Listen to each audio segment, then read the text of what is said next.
the Women for Change South Africa movement, urging collective responsibility and solidarity to end violence and ensure a safer future for women.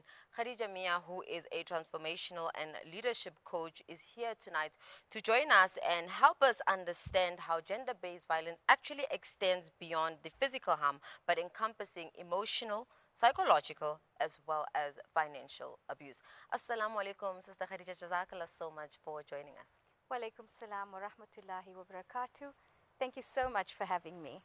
Now, before we get to the other very important aspects, I want to start off with the importance of joining this movement. Why is it important? Why should we actually, stand behind this movement? I think, as you know, today, South Africa was just transformed into just this purple landscape, purple and black. And I think Women for Change in South Africa initiated this movement around gender-based violence and femicide, declaring this as a national disaster by our president yesterday. So, I think as a collective, it is so important for all of us to play a role in this process. And it starts off with the family first, from our environment that we grow up in, to also the other aspects in terms of society.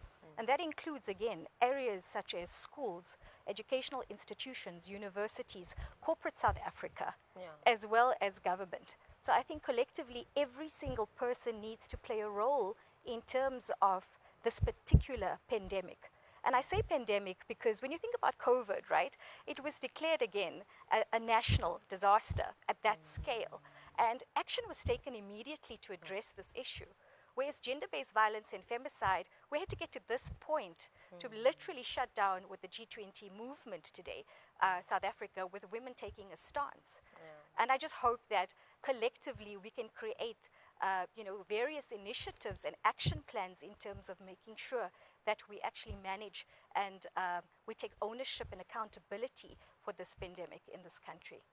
And the most unfortunate part is, even with turning South Africa purple, there is a bit of different sides to a very serious and life-claiming issue where others are not for it and others are for it. Yes. And it's often very sad to hear. But I want to find out from you in terms of how do we then as society, because you mentioned something so important to say, it starts with us. Yes. In terms of fixing the conversation, fixing the perspectives around it, to say, how do we as a society shift from seeing gender-based violence as something that, is only for the victim and by extension the victim's family or the woman in that, into something that we are all as a collective responsible for.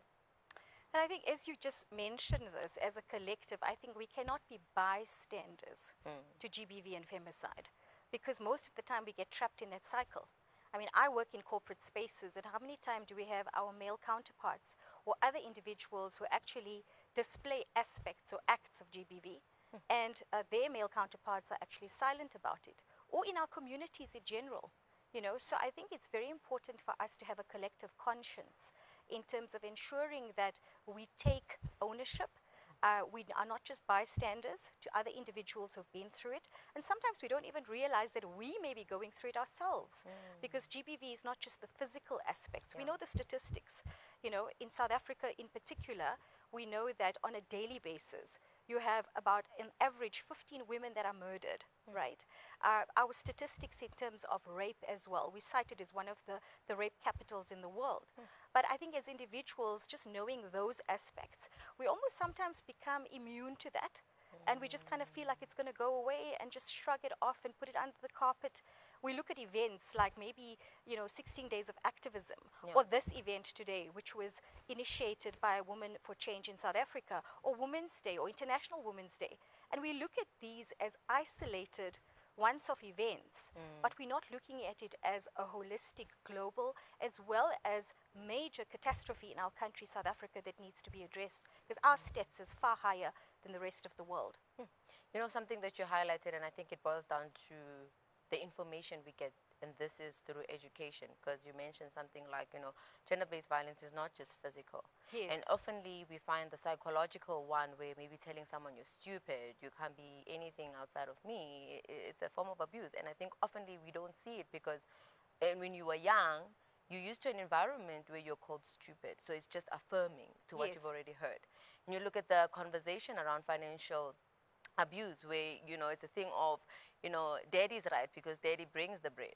So these are some of the things that we grew up Yes. hearing, and now it's like it's so hard for us to then, see it for what it is and for the danger that it poses. And I think this brings me to ask you, Khadija, in terms of how important is education when it comes to all things gender-based violence, and most importantly, how does it then, through this education, help promote healthier and more sustainable and more, beautiful relationships? So I think when it comes to education in particular, as I mentioned earlier on, it starts from the home environment. I think it is so important, as you said, again, how we are conditioned and brought up in society, where we actually view and we see our parents or we see people around us displaying certain acts. And we confuse that for love. We think it's acceptable. So these are stereotypes that become ingrained into our subconscious. And then later, if we actually go through certain aspects of GBV, just not restricted to physical abuse and that kind of violence, but other forms of GBV, we actually think that this is the norm. I should accept this because I saw my mother actually accepting this kind of abuse. And in the profession that I work in, I do see a lot of individuals that come to me, whether they're in the corporate space, whether it's individuals who come to me from the public. Yeah. A lot of individuals are dealing with aspects around GBV and the subtleties that they start accepting. And this erodes their confidence, their self-esteem. And it's really become such a big issue because women are living in a trauma response on a regular basis. So it impacts not just them in the moment, but it becomes an ongoing, lifelong problem. So from an educational perspective, I think it starts off with the home environment. It then goes into schools. We need to definitely not just have it as part of life orientation, but we need to start having constructive, interactive sessions where young men, boys and girls need to understand issues around psychological safety, the words that they use that sometimes can be derogatory, what power really means, and how to actually treat individuals, especially women. So we're looking at that particular space. Then we're looking at tertiary institutions like universities. I'm sure you're aware of the recent incident at Yeah. WITS and how women took a stance in terms of aspects around GBV. So again, many women in those institutions, they face different aspects of GBV, from sexual violence to assault to other forms of sexual harassment, etc. And then looking at corporate South Africa, again, education needs to happen at that level. We have DEI policies, we have, all different types of acts, etc. But how do we actually educate individuals in the organization to become more aware of what they're saying, how they're behaving, what are they doing in terms of their actions that could actually be really impacting on another woman? In the corporate space, like I said earlier on, we do hear about sexual harassment on an ongoing basis. And we have women that feel sometimes marginalized or a stigma is attached. So we need to educate people about coming out, speaking up.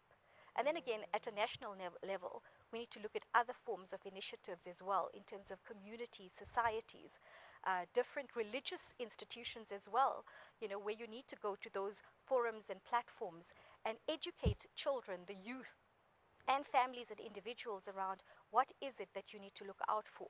So education is all encompassing, but it starts from the home. It starts from having those unfiltered conversations with your children and creating a different perspective around women in general with our boy children. This insight that you just shared now, the idea of women are living in flight or fight mode, and Yes. it brings me back to thinking of a conversation I had with Dr. Linda, and we're talking about relaxing one's nervous system. Yes. And she had to share the dangers of living in that state where your Yes. nervous system is just like, by as you age, it does deteriorate. So you can imagine if that is your environment because of, circumstance or just external environment in that sense. One can only imagine. And I think this brings me to ask you, Sister Khadija, in terms of in your field, what has been the most challenging encounter with a client in assisting them to realizing that actually the state you're in is not a conducive for you or your well-being? So in my professional capacity, as I spoke to you about the corporate space, there Yeah. are many incidents as I've referred to, but in the private space where I have one-on-one sessions or in my healing spaces where we have workshops for women, what comes out is sexual harassment. I had a recent case of a young daughter who was experiencing sexual harassment, but later it turned into something worse. So in terms of that particular aspect, there was intimidation. There was psychological also manipulation. And further to that, there was so much of emotional abuse that this young lady had to encounter. And by the way, it was from a family member, a very close family member. So my question really to society is, what are we condoning out there? What are we actually setting? And when this little girl went and spoke to her mother about this, she dismissed it. So we're having situations where people are very defensive. They don't want this negative stigma attached. They don't want to ruin relationships with people. And most of the time, GBV is not out there. It's actually happening in our homes. And I don't see this as a once-off. I see it on an ongoing basis. So the trauma that this individual had encountered was severe, and I had to actually have a session later with the mother to explain to her what the consequences are of her actions by not taking ownership of the problem, by not listening, understanding, and even acknowledging that there was a problem or that there is one. So I think that's really important, because if someone dismisses that, you actually start believing that you are at fault. You know, and the question that keeps coming up is, what did you do to get the perpetrator to initiate this action? So for me, I think really we need to start looking closer to home as to what are those actions that we do, and how do we actually treat individuals who come to us and want to have a safe space that they can speak to us about this matter. And I'm hoping tonight we create that bridging, that gap that exists in terms of where do I go and who can I really be vulnerable Yes. to share even something that for all time's sake I've been thinking that I'm the contributor, I'm the cause to what's Yes. happening to me. What does it look like for a client to walk into your space, Sister Khadija, and saying, I've been struggling, I don't know where to start, I don't know where to go? What is that process like for them as soon as they walk into your doors? I think as they walk in, the first thing is they just want to be acknowledged. I think acknowledgement is the first thing, as well as a safe space that's created where one doesn't have to respond but just listen. Listen to understand and acknowledge. And in that safe space, I think they're able to actually, let those barriers and survival suits, take them off and just sit down and actually start processing the emotions. I always say that trauma is not what happens to you. It happens in what happens inside of you. So a lot of the time it's about really just allowing the individual to process their emotions, and sometimes they just want you to sit there and offer them support. And slowly, as they feel safe in that space, and they can actually start regulating their nervous system. So I help them with techniques in terms of how they can regulate their nervous system, calm down, create a safe space. I do a lot of guided meditation, breath work, etc. And that helps the individual, because when they go through GBV, it's a mind, it's a body, and a soul connection. So it's about learning how to, first of all, just let the body calm down and to let go, like I said, of all that stress. So the trauma that's sitting inside each individual is what they actually need to start learning how to process and understand, and more importantly, let go and forgive themselves. I find that a lot of individuals are facing, the aspect around stigma, negativity, and self-blame. This erodes their confidence and their level of self-worth. And it's not just the physical violence and abuse. It is more all-encompassing to other aspects. But my process really is around getting individuals to find a safe space where they actually can connect, more importantly, with themselves. As a facilitator and as an individual that coaches individuals, and I've been trained on various techniques in terms of dealing with trauma response, etc., it's really getting an individual to start connecting with themselves first. And with that, Sister Khadija, what tips and strategies are you able to share with us tonight regarding how one can really recognize and also help themselves in seeing these subtle, forms of gender-based violence? And, if you can just share that with us, inshallah. The first thing that I hear from most people is, I'm walking on eggshells. I find that there's psychological, abuse, and more, a person actually goes through an emotional trauma response. So the first thing is, ask yourself, am I feeling fear? Am I feeling anxiety? Am I feeling tension? And intuitively, you will also know exactly what those triggers may be with the people around you. So try to identify what are those red flags, especially by understanding your body and your stress response, and learning how to identify what are you feeling in the moment. I think sometimes we just look at the actions and either we judge those actions as being something we need to deal with or not. So first, try to identify what's happening inside of me. Am I having huge overwhelm, anxiety, stress? Am I in a state of fear constantly around this person? Are they constantly manipulating me? What words are they telling me? Right? So those are the red flags. How am I feeling inside? What are the words that they're telling me? How am I feeling around these issues? And if there's physical violence that takes place, obviously, then one needs to immediately address those issues instead of leaving them. You need to speak to a trusted friend or a professional. You need to go to somebody and actually acknowledge that this has happened to me. So I think it's important for individuals also to start looking at becoming more self-aware of the environment, the people around them, the individuals that create this stress response, and then start working through a process of dealing with it. No, Sister Khadija, the work that you do is a huge task, and I think in the language that we use nowadays, it's a superhero's work, and believing that you are human as well, you have emotions. How do you then pour back into yourself? Like considering the Yes. fact that you're helping so many people, Yes. and you seeing the deepest, darkest parts that they, have been living in, and helping them out to see that light or to be in that light. How do you pour back into yourself? I think my purpose and my intention is to serve. And I do that obviously because it's really my passion, Yeah. and it's really something I'd like to do. But I think for me, it's about finding my own way of just release. I love nature, so I like going outdoors. I like spending time journaling as well. That helps me a lot in terms of just release. And there's many other methods in terms of just finding me time alone for myself, just to declutter my mind. And when I go into every session, it's really about saying that I'm destined to support and to serve someone. And that Allah Ta'ala gives you that guidance as well in the process in terms of what it is that you're doing. So it's trusting in that process. But I find ways just to de-stress, find time to go out, spend time with my family, and also disconnect. So I set healthy boundaries between the sessions that I have and then time out for myself as well, which I think is also very important. So because sometimes you take on a lot of the energy that actually you deal with in those sessions. So you need that time later to just actually de-stress. I also get up every morning after prayer time. I find time to go outdoors, do a little bit of also my own breath work, meditation, time out for myself, just in terms of, that soul nourishing time that you do need.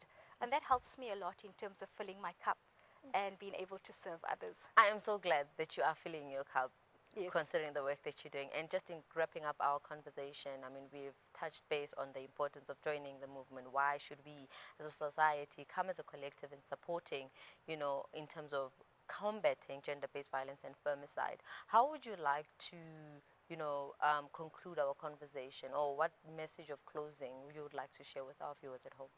My message is that every single person can make a difference. Do not be a bystander. If you witness someone, even making, negative remarks to somebody, sexual remarks or saying things that you hear, if you witness someone actually going through GBV, if you know a family member is actually involved, speak up. So the first thing is speak up. Report this to someone, help the person, check on people that you know maybe are showing symptoms of isolation and that are going through a difficult patch. You never know what they're going through. So I think it's reaching out to others, trying to give them the relevant support. As moms, I think it's so important to have open conversations with your children, especially our younger boys. It's also to have conversations with them. It's also important to be consciously aware of your actions, to role model behavior that also gives the children, the younger generation, a message. And I think more importantly, it's for us all to take action. We don't want to have movements, and we don't want to actually have just events. We actually want to have a normalized society where everybody feels safe, especially women in our country. It is really catastrophic. And it's insane, the level of GBV and femicide in our country as a whole. So I think every single one of us can actually be the change that we would like to see out there. Sister Khadija, thank you so much, for taking out the time and joining us and letting us know on how we can be better and how we can do better. And allowing and rather also giving us an opportunity to a platform that can also help us in terms of removing all the toxicity that is stored in our body, the bad, experiences, the traumas that lie within us, and just letting it all out so we can be our best selves. Jazakallah so much for joining us. Shukran so much, and Jazakallah so much for having me. Viewers at home, that was my guest, Khadijah Mia, who is a transformational and leadership coach, as she was sharing in terms of gender-based violence is not only physical, it is also financial, it is also psychological, and most importantly, also emotional. So certainly do reach out to her to get the necessary help, or just reach out to a platform that you feel like you are safe and you're going to be heard in that instance. But for now, viewers at home, let's head over to an ad break. We'll see you just shortly.